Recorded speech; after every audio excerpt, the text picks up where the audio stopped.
ನಮಸ್ಕಾರ. ವಿಚಾರ ವಿನಿಮಯಕ್ಕೆ ಸ್ವಾಗತ. ಈ ವಿಡಿಯೋದಲ್ಲಿ ಕಳೆದ ವರ್ಷ 2023ರಲ್ಲಿ ನಾನು ಯಾವ್ಯಾವ ಪುಸ್ತಕಗಳನ್ನು ಓದಿದೆ ಅನ್ನೋದನ್ನು ನೋಡೋಣ.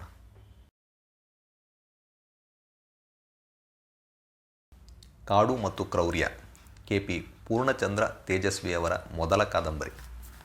ಇದರಲ್ಲಿ ಉತ್ತರ ಕರ್ನಾಟಕದಿಂದ ಕೆಲಸಕ್ಕಾಗಿ ಮಲೆನಾಡಿಗೆ ಬರುವಂತಹ ಒಬ್ಬ ವ್ಯಕ್ತಿ ಅಲ್ಲಿನ ಪರಿಸರ ಮತ್ತು ಜೀವನ ಶೈಲಿ ಏನಿದೆ ಅದಕ್ಕೆ ಹೊಂದಿಕೊಳ್ಳುವುದಕ್ಕೆ ಪಡುವಂತಹ ಕಷ್ಟಗಳೇನಿದೆ ಅದೇ ಇದರ ಒಂದು ಕತೆ. ಬಿಳಿ ಮೋಡಗಳು, ಸಾಯಿ ಸುತೆಯವರು ಬರೆದಿರುವಂತಹ ಒಂದು ಕಾದಂಬರಿ. ಇದು ಒಂದು ಲವ್ ಸ್ಟೋರಿ.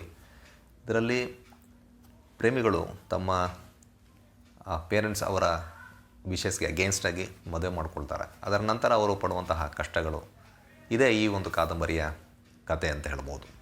ಗ್ರಾಮಾಯಣ, ರಾವ್ ಬಹದ್ದೂರ್ ಅವರು ಬರೆದಿರುವಂತಹ ಒಂದು ಕಾದಂಬರಿ. ಇದರಲ್ಲಿ ಪಾದಳ್ಳಿ ಎಂಬ ಒಂದು ಊರು, ಅಲ್ಲಿನ ಜನರ ಜೀವನ, ಅವರ ಸುಖ ದುಃಖಗಳು, ಅವರ ಆಚರಣೆ, ಹಬ್ಬ ಜಾತ್ರೆಗಳು, ಅಲ್ಲಿ ಉಂಟಾದಂತಹ ಈ ನೆರೆ ಇರ್ಬೋದು ಅಥವಾ ಬರಗಾಲ, ಪ್ಲೇಗ್, ಈ ಎಲ್ಲ ಒಂದು ಸಾಮಾಜಿಕ ಬದಲಾವಣೆಗಳು ಹಾಗೂ ಆ ಜನರ ಒಂದು ಜೀವನ ಏನಿದೆ ಅದನ್ನು ಈ ಒಂದು ಕಾದಂಬರಿಯಲ್ಲಿ ತುಂಬ ಸೊಗಸಾಗಿ ಕಟ್ಟಿಕೊಟ್ಟಿದ್ದಾರೆ ರಾವ್ ಬಹದ್ದೂರ್ ಅವರು. ಕನ್ನಡದ ಶ್ರೇಷ್ಠ ಕಾದಂಬರಿಗಳಲ್ಲಿ ಇದು ಕೂಡ ಒಂದಾಗಿದೆ. ಸಂಧ್ಯಾರಾಗ, ಆನ ಕೃಷ್ಣರಾಯರು ಬರೆದಿರುವಂತಹ ಒಂದು ಕಾದಂಬರಿ. ಇದರಲ್ಲಿ ಒಬ್ಬ ಸಂಗೀತಗಾರನ ಜೀವನ ಪಯಣ ಏನಿದೆ ಅದನ್ನು ಈ ಕಥೆಯಲ್ಲಿ ಹೇಳುವ ಪ್ರಯತ್ನವನ್ನು ಮಾಡಿದ್ದಾರೆ ಲೇಖಕರು. ಕನ್ನಡದ ಶ್ರೇಷ್ಠ ಕಾದಂಬರಿಗಳಲ್ಲಿ ಸಂಧ್ಯಾರಾಗ ಕೂಡ ಒಂದಾಗಿದೆ. ಇದನ್ನು ಹಲವು ಬಾರಿ ನಾನು ಓದಿದ್ದೇನೆ. ಕಳೆದ ವರ್ಷವೂ ಸಹ ಇದನ್ನು ಮತ್ತೊಮ್ಮೆ ಓದಿದೆ ನಾನು. ಸಂಸ್ಕಾರ, UR ಅನಂತಮೂರ್ತಿಯವರು ಬರೆದಿರುವಂತಹ ಒಂದು ಕಾದಂಬರಿ. ಇದರಲ್ಲಿ ಒಬ್ಬ ಬ್ರಾಹ್ಮಣ ವ್ಯಕ್ತಿಯ ಮರಣ ಆಗುತ್ತೆ. ಅವನ ಶವ ಸಂಸ್ಕಾರವನ್ನು ಯಾರು ಮಾಡಬೇಕು ಅನ್ನೋ ಪ್ರಶ್ನೆ ಬರುತ್ತೆ. ಕಾರಣ ಏನಂದರೆ, ಆ ವ್ಯಕ್ತಿ ತಾನು ಬದುಕಿದ್ದಾಗ ಯಾವುದೇ ಒಂದು ಸಂಪ್ರದಾಯ, ಸಂಸ್ಕಾರ ಮತ್ತು ಕಟ್ಟುಪಾಡುಗಳಿಗೆ ಒಳಗಾಗದೆ ಬದುಕಿದಂತಹ ಒಬ್ಬ ವ್ಯಕ್ತಿ. ಆದ್ದರಿಂದ ಅವನ ಶವ ಸಂಸ್ಕಾರವನ್ನು ಯಾರು ಮಾಡಬೇಕು ಅನ್ನೋ ಪ್ರಶ್ನೆ ಬಂದಾಗ ಹಿರಿಯರೆಲ್ಲ ಸೇರಿ ಪ್ರಾಣೇಶಾಚಾರ್ಯ ಅನ್ನುವವರ ಹತ್ರ ಈ ಒಂದು ಸಮಸ್ಯೆಗೆ ಪರಿಹಾರ ಕೊಡಿ ಅಂತ ಕೇಳ್ಕೊಳ್ತಾರೆ. ಅವರು ಈ ಸಮಸ್ಯೆಗೆ ಪರಿಹಾರ ಹುಡುಕುವ ಒಂದು ಪ್ರಯತ್ನದಲ್ಲಿ ಏನೆಲ್ಲ ವಿಷಯಗಳನ್ನು ಕಂಡುಕೊಳ್ತಾರೆ ಅನ್ನೋದೇ ಇದರ ಒಂದು ಕತೆ. ಇದರಲ್ಲಿ ಅನಂತಮೂರ್ತಿಯವರು ಈ ಜನರ ಡಬಲ್ ಸ್ಟ್ಯಾಂಡರ್ಡ್ಸ್ ಮತ್ತು ಹಿಪಾಕ್ರಸಿ ಏನಿದೆ ಇದನ್ನು ಎಕ್ಸ್ಪ್ಲೋರ್ ಮಾಡೋ ಒಂದು ಪ್ರಯತ್ನವನ್ನು ಮಾಡಿದ್ದಾರೆ. ಹಾಗೂ ಒಳ್ಳೆಯದು ಕೆಟ್ಟದ್ದು ಇವೆಲ್ಲವೂ ನಮ್ಮ ಒಂದು ಏನು ಸ್ಕ್ರಿಪ್ಚರ್ಸ್ ಇದೆ ಅಥವಾ ಗ್ರಂಥಗಳಿವೆ ಇವುಗಳಿಂದ ಮನುಷ್ಯರಿಗೆ ಬರುವಂಥದ್ದಲ್ಲ ಅನ್ನೋದು. ಹೀಗೆ ಒಂದು ವೈಚಾರಿಕ ನೆಲೆಯಲ್ಲಿ ಇದರಲ್ಲಿ ಹಲವಾರು ವಿಷಯಗಳನ್ನು ಎಕ್ಸ್ಪ್ಲೋರ್ ಮಾಡೋ ಪ್ರಯತ್ನವನ್ನು ಮಾಡಿದ್ದಾರೆ UR ಅನಂತಮೂರ್ತಿಯವರು. 5 ದಶಕದ ಕಥೆಗಳು, UR ಅನಂತಮೂರ್ತಿಯವರ ಸಮಗ್ರ ಕಥಾ ಸಂಕಲನ. ಕೋಟಿ ಚೆನ್ನಯ್ಯ, ಬನ್ನಂಜೆ ಬಾಬು ಅಮೀನ್ ಅವರು ಕೋಟಿ ಚೆನ್ನಯ್ಯ ಅವರ ಜೀವನದ ಬಗ್ಗೆ ಬರೆದಿರುವಂತಹ ಒಂದು ಪುಸ್ತಕ. ತುಳುನಾಡಿನ ಜಾನಪದ ಇತಿಹಾಸದಲ್ಲಿ ಸಾಮಾಜಿಕ ಅನ್ಯಾಯದ ವಿರುದ್ಧ ಹೋರಾಡಿ ಮಡಿದಂತಹ ಕೋಟಿ ಚೆನ್ನಯ್ಯ ಈ ವೀರರ ಬಗ್ಗೆ ಬರೆದಿರುವಂತಹ ಒಂದು ಪುಸ್ತಕ ಇದು. ಇಂದಿಗೂ ಸಹ ತುಳುನಾಡಿನಲ್ಲಿ ಇವರನ್ನು ಪೂಜಿಸಲಾಗ್ತಾ ಇದೆ. ಡಾಕ್ಟರ್ ಮುತ್ತುಲಕ್ಷ್ಮಿ ರೆಡ್ಡಿಯವರ ಬಗ್ಗೆ ರಾಜೇಶ್ವರಿ ಕೃಷ್ಣ ಅವರು ಬರೆದಿರುವಂತಹ ಒಂದು ಬಯೋಗ್ರಫಿ. ಡಾಕ್ಟರ್ ಮುತ್ತುಲಕ್ಷ್ಮಿ ರೆಡ್ಡಿಯವರು one of the first female doctors of India. ಅವರು one of the first female students in males college, one of the first legislators in British India. ಹೀಗೆ ಹಲವಾರು ವಿಷಯಗಳನ್ನು ಪ್ರಥಮ ಬಾರಿಗೆ ಮಾಡಿ ತೋರಿಸಿದಂತಹ ಸಾಧಕಿಯವರು. ಅವರ ಬಗ್ಗೆ ಬರೆದಿರುವಂತಹ ಪುಸ್ತಕ ಇದು ಡಾಕ್ಟರ್ ಮುತ್ತುಲಕ್ಷ್ಮಿ ರೆಡ್ಡಿ. ಶ್ರೀ ನಾರಾಯಣ ಗುರು, ಬಲರಾಮ್ ಅವರು ನಾರಾಯಣ ಗುರುಗಳ ಬಗ್ಗೆ ಬರೆದಿರುವಂತಹ ಒಂದು ಬಯೋಗ್ರಫಿ. ಹೇಮರೆಡ್ಡಿ ಮಲ್ಲಮ್ಮ, ಮಹಾಸಾಧ್ವಿಯಾಗಿದ್ದಂತಹ ಹೇಮರೆಡ್ಡಿ ಮಲ್ಲಮ್ಮ ಅವರ ಒಂದು ಜೀವನ ಚರಿತ್ರೆ. ಕಥಾವಿಲಾಸಂ, S ರಾಮಕೃಷ್ಣನವರು ಬರೆದಿರುವಂತಹ ಒಂದು ತಮಿಳು ಪುಸ್ತಕ.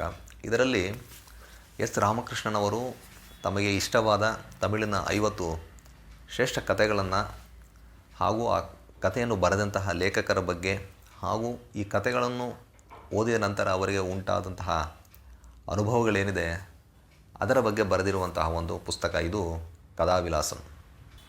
ಮರೈಕಪಟ್ಟ ಇಂಡಿಯಾ, S ರಾಮಕೃಷ್ಣನವರು ಬರೆದಿರುವಂತಹ ಒಂದು ತಮಿಳು ಪುಸ್ತಕ. ಇದರಲ್ಲಿ ಭಾರತಕ್ಕೆ ಸಂಬಂಧಪಟ್ಟಂತೆ ಹಲವಾರು ವಿಷಯಗಳನ್ನು ಇವರು ಈ ಪುಸ್ತಕದಲ್ಲಿ ನಮಗೆ ತಿಳಿಸಿಕೊಟ್ಟಿದ್ದಾರೆ.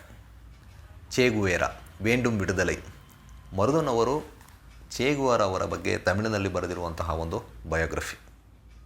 12th file. IPS officer Manoj Kumar Sharma ಅವರ ಜೀವನದ ಬಗ್ಗೆ ಹಿಂದಿಯಲ್ಲಿ ಅನುರಾಗ್ ಪಾಠಕ್ ಅವರು ಬರೆದಿದ್ದಂತಹ ಒಂದು ಪುಸ್ತಕವನ್ನು ಗೌತಮ್ ಚೌಬೆ ಹಾಗೂ ಲಲಿತ್ ಕುಮಾರ್ ಅವರು ಇಂಗ್ಲೀಷ್ಗೆ ಟ್ರಾನ್ಸ್ಲೇಟ್ ಮಾಡಿದ್ದಾರೆ. ಇದರಲ್ಲಿ ಒಬ್ಬ ಹಳ್ಳಿಯ ಹುಡುಗ ಹೇಗೆ ಕಷ್ಟಪಟ್ಟು ಒಬ್ಬ IPS ಆಫೀಸರ್ ಆದರು ಅನ್ನೋದ್ರ ಬಗ್ಗೆ ಬರೆಯಲಾಗಿದೆ. ತುಂಬ ಒಂದು ಇನ್ಸ್ಪೈರಿಂಗ್ ಆದಂತಹ ಒಂದು ಪುಸ್ತಕ. ಇದನ್ನು ಇತ್ತೀಚೆಗೆ ಚಲನಚಿತ್ರವಾಗಿ ಕೂಡ ಮಾಡಲಾಯಿತು ಹಿಂದಿಯಲ್ಲಿ. ದಿ ಮಾಯನ್ ಪ್ರೊಫೆಸಿ, ಸ್ಟೀವ್ ಆಲ್ಟನ್ ಅವರು ಬರೆದಿರುವಂತಹ ಒಂದು ರೋಚಕವಾದ ಕತೆ. ಇದು ಒಂದು ಟ್ರಿಲಜಿ. ಇದರಲ್ಲಿ 3 ಪುಸ್ತಕಗಳಿವೆ. ಅದರಲ್ಲಿ ಮೊದಲ ಪುಸ್ತಕ ಇದು the Mayan prophecy. Sharp sword, Bernard Cornwell ಅವರು ಬರೆದಿರುವಂತಹ ಒಂದು ಕಾದಂಬರಿ. ಬರ್ನರ್ಡ್ ಕಾರ್ನ್ವೆಲ್ ಅವರು ಶಾರ್ಪ್ ಸೀರೀಸ್ ಎಂಬ ಅಡಿಯಲ್ಲಿ ಹಲವಾರು ಕಾದಂಬರಿಗಳನ್ನು ಬರೆದರು. ಅದರಲ್ಲಿ ಈ ಪುಸ್ತಕ ಕೂಡ ಒಂದಾಗಿದೆ. ಡನ್ಸ್ಟನ್, ಕಾನ್ ಇಗ್ಲ್ಡನ್ ಅವರು ಬರೆದಿರುವಂತಹ ಒಂದು ಕಾದಂಬರಿ. 10ನೇ ಶತಮಾನದ ಇಂಗ್ಲೆಂಡ್ನಲ್ಲಿ ನಡೆಯುವಂತಹ ಒಂದು ಕತೆ. ಬೇರೆ ಬೇರೆ ರಾಜ್ಯಗಳಾಗಿ ಇದ್ದಂತಹ ಒಂದು ಇಂಗ್ಲೆಂಡ್ ದೇಶವನ್ನು ಒಂದೇ ಆಳ್ವಿಕೆ ಅಡಿಯಲ್ಲಿ ತರಬೇಕು ಅಂತ ಒಬ್ಬ ರಾಜ ಪ್ರಯತ್ನ ಪಡ್ತಾನೆ. ಅವನಿಗೆ ಈ ಡನ್ಸ್ಟನ್ ಅನ್ನೋನು ಹೇಗೆ ಸಹಾಯ ಮಾಡ್ತಾನೆ ಅನ್ನೋದೇ ಈ ಕಾದಂಬರಿಯ ಕತೆ. ಅಟೋಮಿಕ್ ಹ್ಯಾಬಿಟ್ಸ್, ಜೇಮ್ಸ್ ಕ್ಲಿಯರ್ ಅವರು ಬರೆದಿರುವಂತಹ ಒಂದು ಪುಸ್ತಕ. ಇದರಲ್ಲಿ ನಾವು ಒಳ್ಳೆಯ ಅಭ್ಯಾಸಗಳನ್ನು ಹೇಗೆ ರೂಢಿಸ್ಕೊಳ್ಬೇಕು ಹಾಗೂ ಕೆಟ್ಟ ಅಭ್ಯಾಸಗಳನ್ನು ಹೇಗೆ ಬಿಡಬೇಕು ಅನ್ನೋದಕ್ಕೆ ಹಲವಾರು ಒಂದು ಈಸಿ ಮತ್ತು ಪ್ರೂವನ್ ಮೆಥಡ್ಸ್ನ ಅವರು ಈ ಪುಸ್ತಕದಲ್ಲಿ ನಮಗೆ ನೀಡಿದ್ದಾರೆ. ಈ ಸಣ್ಣ ಸಣ್ಣ ಬದಲಾವಣೆಗಳು ಹೇಗೆ ನಮ್ಮ ಜೀವನದಲ್ಲಿ ಒಂದು ಒಳ್ಳೆಯ ಒಂದು ಫಲಿತಾಂಶವನ್ನು ನೀಡುತ್ತೆ ಅನ್ನೋದಕ್ಕೆ ಈ ಪುಸ್ತಕವನ್ನು ನಾವು ಓದಬಹುದು. ಆನ್ ಸ್ವಿಫ್ಟ್ ಹಾರ್ಸಸ್, ಶ್ಯಾನನ್ ಪುಫಾಲ್ ಅವರು ಬರೆದಿರುವಂತಹ ಒಂದು ಕಾದಂಬರಿ. ದಿ ಕನ್ಫೆಷನ್, ಜಾನ್ ಗ್ರಿಷಮ್ ಅವರು ಬರೆದಿರುವಂತಹ ಒಂದು ಥ್ರಿಲ್ಲರ್. ಇದರಲ್ಲಿ ಒಂದು ಕೊಲೆ ಆಗುತ್ತೆ. ಆ ಕೊಲೆಯನ್ನು ಮಾಡಿದಂತಹ ನಿಜವಾದ ಕೊಲೆಗಾರ ಯಾರು, ಅವನನ್ನು ಬಿಟ್ಟು ಪೊಲೀಸವರು ಈ ಕೊಲೆಗೆ ಸಂಬಂಧ ಪಡದೇ ಇದ್ದಂತಹ ಒಬ್ಬ ಇನ್ನೋಸೆಂಟ್ನ ಅರೆಸ್ಟ್ ಮಾಡಿ ಅವನ್ನ ಕನ್ವಿಕ್ಟ್ ಮಾಡ್ತಾರೆ. ನಂತರ ಏನಾಗುತ್ತೆ ಅನ್ನೋದೇ ಇದರ ಒಂದು ಕತೆ. ಇಷ್ಟು ಕಳೆದ ವರ್ಷ 2023ರಲ್ಲಿ ನಾನು ಓದಿದ ಪುಸ್ತಕಗಳು. ಇದರಲ್ಲಿ 11 ಕನ್ನಡ ಪುಸ್ತಕಗಳು, 7 ಇಂಗ್ಲೀಷ್ ಹಾಗೂ 3 ತಮಿಳು ಪುಸ್ತಕಗಳಿವೆ. ಇದರಲ್ಲಿ ಕಾದಂಬರಿಗಳು, ಸಣ್ಣ ಕಥೆಗಳು, biography, self help, translations, essays, ಹೀಗೆ ಬೇರೆ ಬೇರೆ ಜಾನರ್ಸ್ನ ಪುಸ್ತಕಗಳಿವೆ. ಈ ವರ್ಷವೂ ಕೂಡ ಇನ್ನೂ ಹಲವಾರು ಪುಸ್ತಕಗಳನ್ನು ನಾನು ಓದಬೇಕಂತ ಅಂದ್ಕೊಂಡಿದ್ದೀನಿ. ಈ ಎಲ್ಲ ಪುಸ್ತಕಗಳ ಬಗ್ಗೆ ನಮ್ಮ ಮುಂದಿನ ವಿಡಿಯೋದಲ್ಲಿ ನಾವು ವಿವರವಾಗಿ ಮಾತಾಡೋಣ. ಅಲ್ಲಿಯವರೆಗೂ ನಮಸ್ಕಾರ.